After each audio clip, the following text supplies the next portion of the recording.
All right, picking up where we left off in the last session, I was showing you these buttons down in here, and I was warning you, save often, or save by one of two rules of thumb.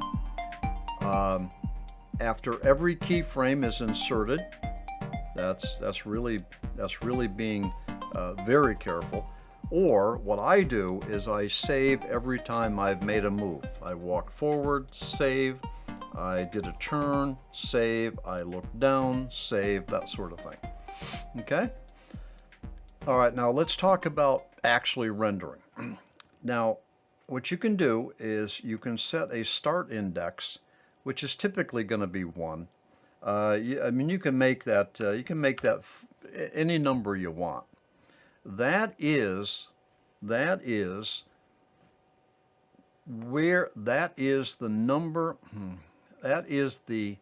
number of the keyframe. Now certainly 48, there are no 48 keyframes here. If I had 100 keyframes here, that would be perfectly fine. But as if I punch this right now, it wouldn't go anywhere because it's already done. There is no 48 keyframes. So this is the start index or the start keyframe number. Kind of mislabeled, but that's the way it is.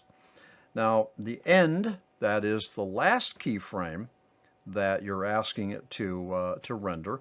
The last in this particular scenario would be keyframe number 2.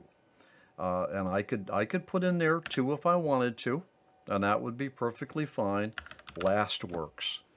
So here we go. So if I start this animation, all right, now I paused that animation because what was going on there is when I press start, it's actually drawing my animation within my main window. Let's stop it. All right. This thing does not create your subframes in some invisible in-memory location. What this animation maker does is it actually renders it into the main window. Doesn't render it into the navigator, renders it into the main window. If you don't have, well, you can't. Okay, I take that back. If you don't have this window open, it'll open it, but you can't even get to the animation maker. That doesn't make any sense. Strike that. You don't need the navigator open to render. You need the main program open, and it will render in your main program at the resolution that you've set times 2, which is in this case 1920 by 1080. All right, times 2, this resolution times 2. Or if that anti-aliasing was 1, it would render out at 1960 down here and 540 for the height. I typically leave the anti-aliasing on because it improves the graphic because of the stair-stepping effect on diagonals. Okay, so when you start the rendering, it's actually going to actually begin rendering. And if we pull in my image segments, you'll notice here that I have 2 of them. Let's just open that up and see what it looks like. There we go.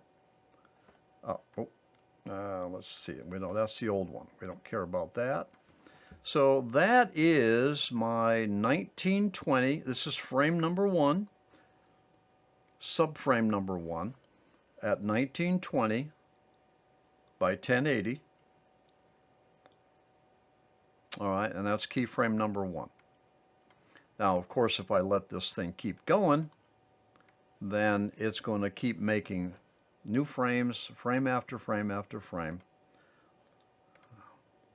And you'll notice here, if I can get this name right here, yeah. All right, you notice how it is labeling my animation files, 1, 2. That was all related with this file index up here. That's the file numbering. Down here, this is the keyframe that number that you're going to start at and the keyframe number that you're going to end at in terms of rendering. Okay, so that is a little bit about that. All right, now, so, okay, we're coming up on the point where we can actually start navigating through our scene here and add more keyframes to all of this. All right. But now, since we have a couple minutes here, let me add a couple more tidbits of information here. We haven't talked about these buttons yet, and we haven't talked about processings yet. We're going to pick this up a little later on. Now, what I noticed is that as long as your project is open, even if you close this window, this Animation Maker window, you close it, you open it up again, everything is restored just fine. All right, so if you inadvertently close it, it's okay. All right, but obviously if you close this and you close your Mandelbulb project, that animation is not necessarily going to come back up reloaded, in which case then you would come back in here and you'd do an open.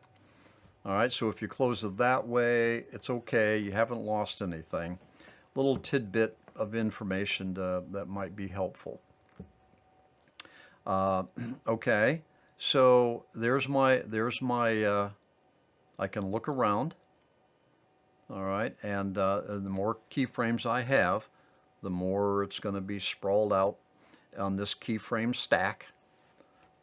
And now, so just kind of recapping now, the key features or functions on this is going to be the number of subframes in between your keyframes. You want to pay attention to that. You can override it, as I did up here. You can override that.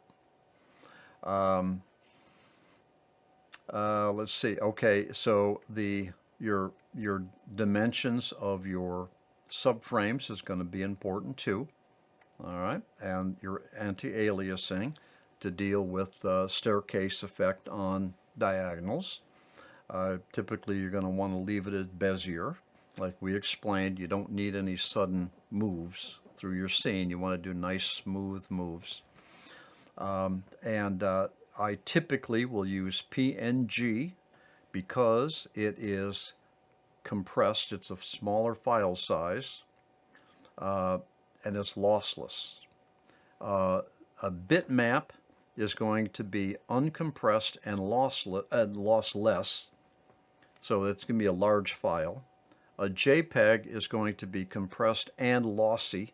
I personally never use JPEG for my animations because I'm just throwing away quality. The M3P is, the Mandelbulb 3D properties only file, which I don't think you have much of a use for, but it's there if you need it. All right, and this little bugger down here showed you how long it was taking to produce each of your frames. All right, your subframes as it proceeded there a few minutes ago when I punched it. This obviously is your output folder, and you want to put all those image segments in a location where you can find it, and of course where your video editor can pull them in so that you can create the movie. Okay. Now, okay, so in the sessions coming up, we're going to talk about these buttons right here, and we're gonna add some more keyframes to this whole thing and kind of blossom this thing out. Obviously, our animation isn't just going to be one quick forward jolt. I want to actually fly through this thing I want to go forward, I want to turn, I want to dive, I want to look up, I want to reverse, I want to have a grand old time. And that's why this particular environment, being a kind of a scenic vista, that's why I chose this, because I want to be able to animate through this. Now there's going to be some tips and techniques in your animation, and I think you're going to find my tips and techniques will be very useful to you for less mistakes, a nicer animation, a more detailed animation with less work, ideally. All right, so enough for this session. Why don't we get a fresh refill on the coffee, and I'll see you back here, and we're going to talk about some more advanced stuff concerning keyframing. I'll see you in the next session.